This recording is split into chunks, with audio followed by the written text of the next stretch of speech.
탑시 미스터리즈에 오신 것을 환영합니다. 애틀랜타의 거리는 생동감으로 가득 차 있습니다. 고층 빌딩들이 인도를 길게 들이우고 있으며 이 도시는 오랫동안 미국 남부의 심장부 역할을 해왔습니다. 거리에는 교통소음과 사람들의 대화 소리가 가득하고 도시는 활력으로 넘쳐납니다. 하지만 이런 활기찬 표면 아래에는 조용한 이야기가 숨겨져 있습니다. 바로 집이 없는 사람들, 점점 더 늘어나는 이 공동체에 대한 이야기입니다. 이들은 도시의 발전 속도에 뒤처져 고립되어 가고 있습니다. 애틀랜타의 노숙 문제는 새로운 것이 아닙니다. 하지만 최근 몇 년 동안 그 심각성이 더욱 커졌습니다. 코로나19의 장기적인 여파, 임대료 상승 속도가 임금 상승을 앞지르는 현실, 그리고 예측하기 어려운 세상 속에서 이 문제는 더욱 악화되고 있습니다. 오늘 우리는 이 이야기를 깊이 있게 다뤄보려 합니다. 단순히 문제를 바라보는 것이 아니라 그 이면을 들여다보고 뿌리 깊은 원인과 그 속에서 살아가는 사람들, 그리고 이 도시가 나아갈 수 있는 가능한 해결책까지 함께 탐구하려고 합니다. 이건 단지 숫자나 뉴스 기사가 아닙니다.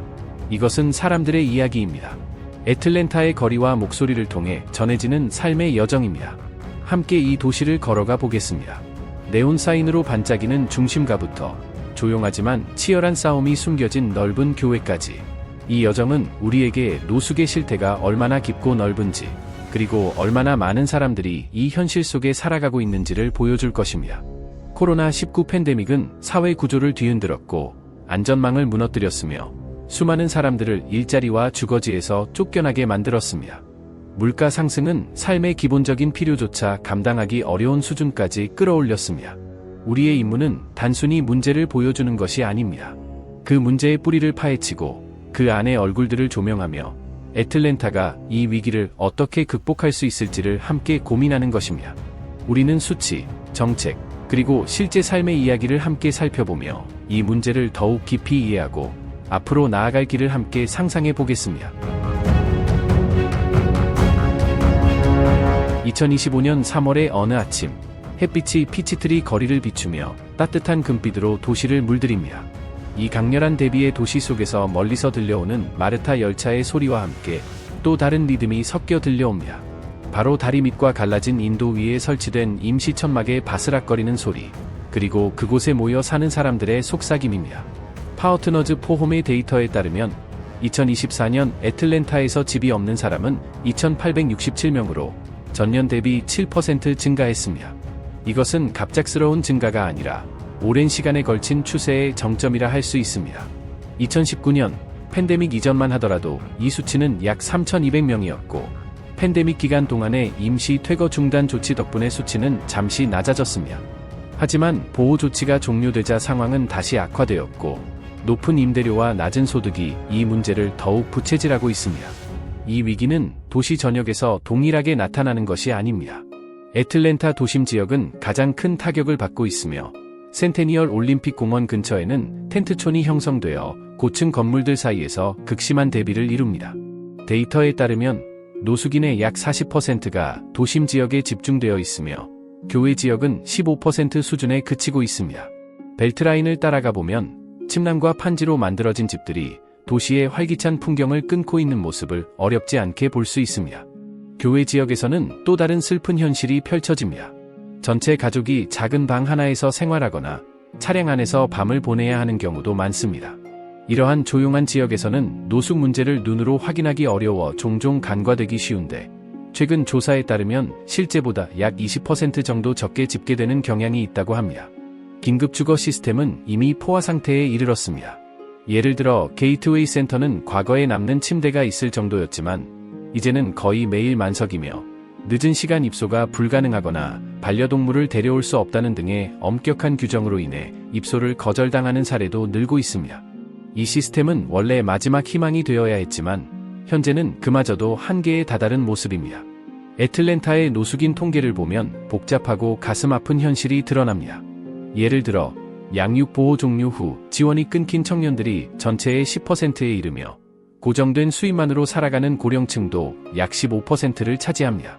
충격적인 사실은 노숙인의 86%가 흑인이라는 점입니다. 이 수치는 도시 내에 존재하는 심각한 인종적, 경제적 불평등을 분명하게 보여줍니다. 전체의 약 20%는 퇴역 군인이며 이는 공공의 존경과 실제적인 지원 사이의 간극을 보여주는 상징이기도 합니다. 그리고 수백 명의 아이들이 매일 이 상황에 노출되어 있으며 그들 대부분은 겨우 안정감을 유지하려 애쓰는 가족들과 함께 생활하고 있습니다. 최근 연구에 따르면 노숙을 경험한 사람 중 약 60%는 정신건강 문제나 약물 의존 문제를 겪고 있었고 45%는 사회적 지원 시스템에서 반복적인 실패를 경험한 바 있습니다. 또한 노숙인 비율이 높은 지역에서는 응급실 방문과 정신건강 위기가 30% 이상 증가한 것으로 나타났습니다. 전반적으로 애틀랜타의 상황은 고통, 회복력, 그리고 시스템적 실패가 얽혀있는 복잡한 현실입니다. 각 숫자 하나하나는 깊은 고통을 겪은 한 사람의 삶을 나타냅니다. 경제적 압박, 인종적 불평등, 그리고 사회의 무관심이 얽혀 이 위기를 더욱 복잡하고 해결하기 어렵게 만들고 있으며 지금 당장 실질적이고 지속 가능한 대응이 필요합니다. 그렇다면 애틀랜타는 어떻게 이 깊은 위기에 빠지게 되었을까요? 이야기는 아주 기본적인 지점에서 시작됩니다. 바로 주거입니다. 애틀랜타는 오랫동안 새로운 사람들과 자본을 끌어들이는 도시였습니다. 하지만 이 빠른 성장은 심각한 주거비 위기를 낳았습니다. 임대료는 말 그대로 폭등하고 있으며 그 상승 속도는 평균 임금의 인상 속도를 훨씬 초과하고 있습니다. 미국 연방 노숙 문제협의회는 생계를 유지하기 어려운 100가구당 적정 임대주택이 겨우 37채에 불과하다고 밝히고 있습니다. 예를 들어 도심의 소박한 원룸 아파트조차 한 달에 $1,500에 달할 수 있으며 연방 최저임금은 여전히 시간당 $7.25에 머물러 있습니다. 이처럼 경제적 불균형이 너무나 크기 때문에 수많은 사람들이 주거 안정을 꿈꾸는 것조차 포기하게 됩니다. 실제로 일부 지역의 저렴한 주택 공실률은 3% 미만으로 떨어졌는데 이는 주택붐 이전의 10% 수준과 뚜렷하게 대비됩니다. 점점 더 벌어지는 주거 격차는 애틀랜타의 노숙 위기를 근본적으로 부추기고 있으며 많은 가정과 개인들이 더 이상 선택할 수 있는 여지를 갖지 못하고 있습니다. 게다가 애틀랜타의 경제적 배경은 이러한 문제를 더욱 악화시키고 있습니다. 코로나19 팬데믹은 도시 경제의 뿌리를 흔들었고 특히 호텔업, 소매업, 엔터테인먼트 산업과 같은 저임금 노동자 중심의 산업에서 대량 해고가 일어났습니다. 미국 노동통계국에 따르면 팬데믹이 한창이던 시기 애틀랜타의 실업률은 12%를 넘었으며 이는 전국 평균을 훨씬 상회하는 수치였습니다. 당시 연방정부는 퇴거 유예 조치나 임대료 보조 프로그램 등을 통해 긴급한 도움을 제공하였지만 그 조치들은 어디까지나 임시 방편일 뿐이었습니다. 시간이 지나면서 연방의 지원은 점차 줄어들었고 사람들은 다시 경제적 위기에 내몰리게 되었습니다. 여기에 물가 상승까지 겹치면서 상황은 더욱 어려워졌습니다. 우유 가격은 약 15%, 휘발유는 20% 이상 인상되었고 주거비는 여전히 끝없이 오르고 있습니다. 일자리를 간신히 유지한 사람들조차 늘어나는 생계비를 따라잡지 못해 힘겨운 나날을 보내고 있으며 누구도 이런 상황에서 삶의 기반을 다지기란 쉽지 않습니다. 그리고 여기에 또 하나 조용하지만 강력한 위기가 있습니다.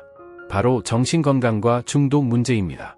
여러 연구에 따르면 애틀랜타의 노숙인 중 약 37%는 조현병이나 양극성 장애와 같은 심각한 정신질환을 가지고 있으며 약 32%는 약물 중독 문제를 겪고 있습니다. 하지만 이러한 사람들을 지원할 수 있는 정신건강 서비스는 매우 제한적입니다.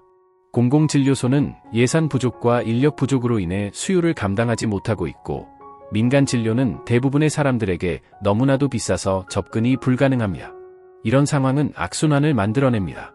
치료받지 못한 정신질환이나 중독은 실직으로 이어지고 관계는 무너지고 결국 거리에서 생활하게 되는 현실로 이어집니다. 섹션 8 주택 보조 바우처 대기 명단은 몇 년을 기다려야 하는 경우가 많고 복지 정책도 지난 10년 동안 거의 제자리 걸음 상태였습니다. 많은 사람들은 더 이상 붙잡을 수 있는 안전망이 없는 채 벼랑 끝에 서 있는 것과 다름없습니다. 설상가상으로 조지아주는 자연재해에도 자주 노출되어 있습니다. 반복되는 홍수와 허리케인은 한순간에 한 가족의 삶을 무너뜨릴 수 있으며 다시 일어설 기회조차 앗아갈 수 있습니다. 이처럼 구조적 위기와 돌발적인 재난이 결합하면서 애틀랜타의 많은 사람들은 이제 하루하루를 버티는 것으로 생존을 이어가고 있습니다. 이쯤 되면 스스로에게 묻게 됩니다. 이 위기 속에서 당신을 가장 깊이 생각하게 만드는 요소는 무엇인가요? 점점 벌어지는 주거 격차인가요? 끝없이 이어지는 경제적 불안정인가요? 아니면 치료받지 못한 채 방치된 정신건강 문제의 대가인가요? 아래 댓글로 여러분의 생각을 들려주세요. 이처럼 얽히고 설킨 원인들을 하나씩 들여다보면 지금의 노숙 위기는 하나의 실패에서 비롯된 것이 아니라 여러 구조적 문제들이 한데 모여 만들어낸 복합적인 결과임이 분명해집니다. 치솟는 주거비, 불안정한 경제, 오랫동안 방치된 정신건강 시스템, 그리고 기후 재난까지 이 모든 요소가 결국 하나의 커다란 이야기로 이어지고 있으며 그것은 바로 불평등과 무관심이라는 이름의 이야기입니다. 최근 연구에 따르면 애틀랜타의 극빈층 중 약 60%는 동시에 여러 위기를 겪고 있으며 그만큼 해결책도 복잡하고 다각적이어야 한다고 합니다. 숫자들은 이미 현실을 보여주고 있습니다. 저렴한 주택 공급은 줄어들고 있고 팬데믹으로 수천 명이 실직했으며 정신건강 및 중독 회복을 위한 필수 서비스는 여전히 심각한 예산 부족에 시달리고 있습니다. 거기에 반복적으로 발생하는 자연재해까지 더해진다면 지금의 애틀랜타는 더 이상 회피할 수 없는 시급한 구조적 개혁의 시점에 도달한 것입니다. 이제 우리는 질문을 던질 수밖에 없습니다. 이 끔찍한 비극이 반복되지 않도록 하려면 어떤 시스템적 변화가 필요할까요? 그리고 그 변화는 누가 만들어갈 수 있을까요? 정책 입안자들, 지역사회 조직들, 기업들, 이들은 어떤 방식으로 역할을 할 수 있을까요? 답은 결코 단순하지 않지만 바로 지금 이 문제를 이야기하고 목소리를 내고 함께 고민하는 것이야말로 진정한 변화의 시작입니다. 애틀랜타는 점점 더 심각해지는 노숙 위기를 그저 바라만 보고 있지 않습니다. 여전히 많은 어려움과 도전이 남아있지만 다양한 정책과 이니셔티브가 실행되고 있습니다. 그중 하나가 바로 리프트 2.0분입니다. 이 프로그램은 약 1,500명을 안정적인 주거지로 이주시키는 것을 목표로 하며 동시에 중요한 지원 서비스도 함께 제공합니다. 단순히 집만 제공하는 것이 아니라 직업훈련, 상담, 지역사회 자원과의 연계를 통해 보다 통합적이고 근본적인 해결책을 제시하고자 합니다. 이 프로그램은 희망과 기대를 불러일으켰지만 물류상의 문제나 재정적 장벽 등으로 인해 속도는 더딘 상황입니다. 주거와 다양한 서비스의 연계를 조정하는 일은 복잡하고 시간이 오래 걸리기 때문에 많은 사람들이 도움을 받더라도 여전히 수요는 현재의 역량을 훨씬 뛰어넘고 있습니다. 이와 함께 안드레 디킨스 시장은 2030년까지 2만 채의 저렴한 주택을 건설하겠다는 야심찬 목표를 제시했습니다. 이 계획은 모두가 안전하고 적정한 가격에 주거 공간에 접근할 수 있는 포용적인 도시를 만들겠다는 비전을 담고 있습니다. 그러나 그 의도와는 달리 실제 건설 속도는 기대에 미치지 못하고 있습니다. 허가 절차의 지연, 건축비 상승, 복잡한 행정 절차 등 여러 요소가 목표와 현실 사이의 간극을 만들어내고 있습니다. 게다가 저렴한이라는 기준으로 분류된 새 아파트들조차도 가장 가난한 사람들에게는 여전히 너무 비싼 경우가 많습니다. 이러한 불균형은 정책의 실질적인 접근성과 수요 충족 여부에 대한 논란을 불러일으키고 있습니다.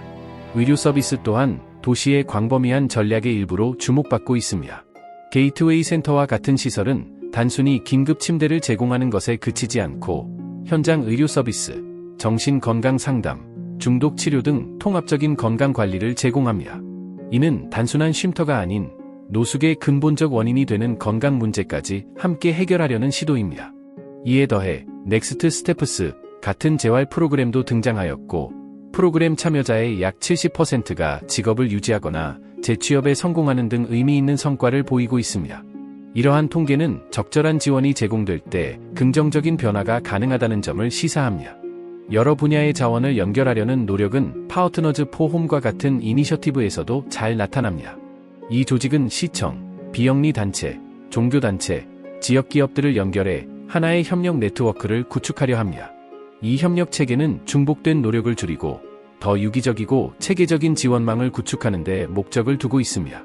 그러나 이런 통합적 접근에도 불구하고 시민들과 현장 보고에서는 여전히 비판적인 시선이 존재합니다.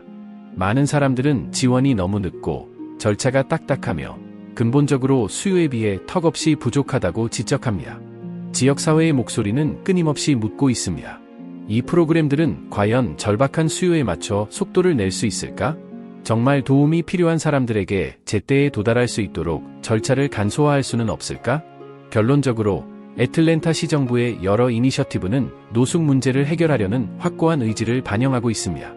야심찬 주택 건설 계획부터 의료 및 재활 지원까지 다양한 분야에서 긍정적인 움직임이 보이고 있지만 건설 지연, 높은 비용, 비효율적인 행정 시스템은 여전히 발목을 잡고 있습니다. 실제 현장은 말합니다. 몇 가지 진전은 있었지만 이 위기를 완전히 해소하기까지는 아직도 갈 길이 멉니다. 그러나 이러한 프로그램이 계속해서 진화하고 있다는 점은 분명합니다. 변화는 쉬운 일이 아니지만 유연하고 협력적인 접근만이 그 간극을 줄일 수 있는 유일한 해답이라는 것을 우리는 점점 더 뚜렷이 깨닫고 있습니다. 우리가 기존의 틀을 넘어 도시 지원의 미래를 재구상할 수 있다면 어떤 모습일까요?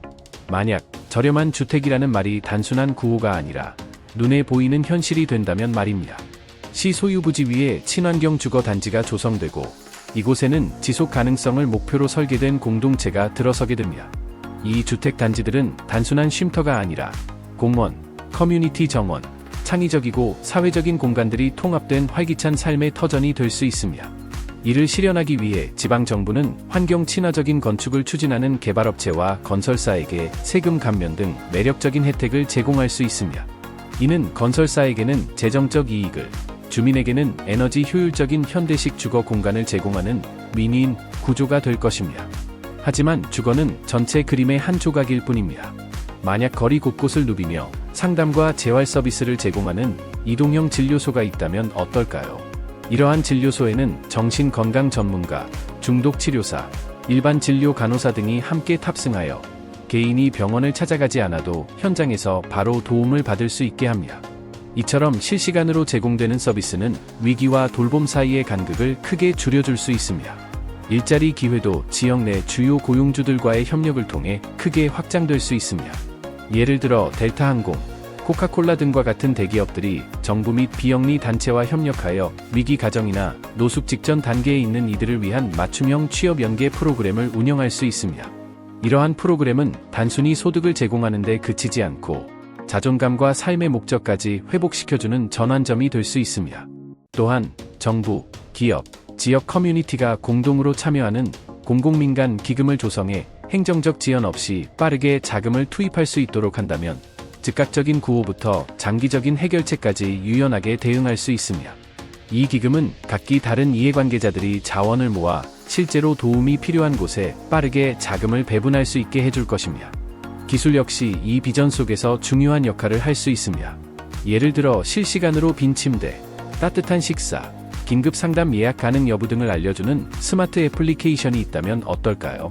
이는 더 이상 공상과학이 아니라 실제로 적용 가능한 현실적인 솔루션입니다.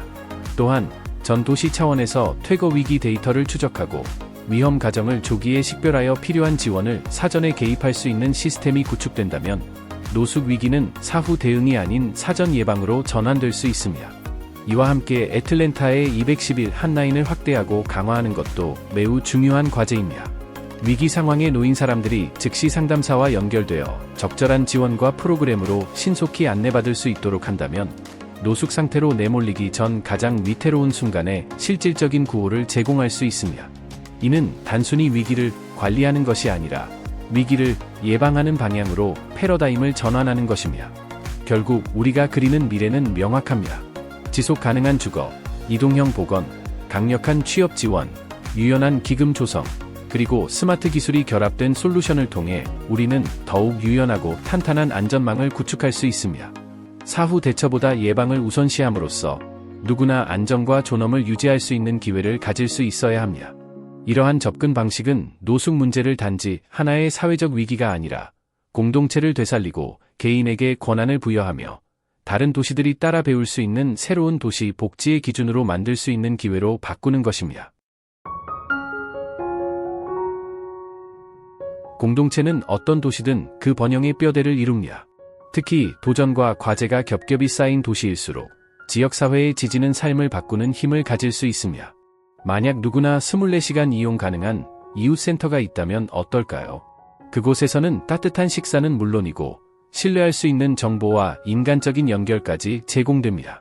이 센터들은 모두를 환영하는 안전한 공간이자 실질적인 자원을 통해 생존과 안정 사이의 간극을 좁혀주는 역할을 할 수 있으며, 교육은 기회의 문을 여는 핵심 열쇠입니다.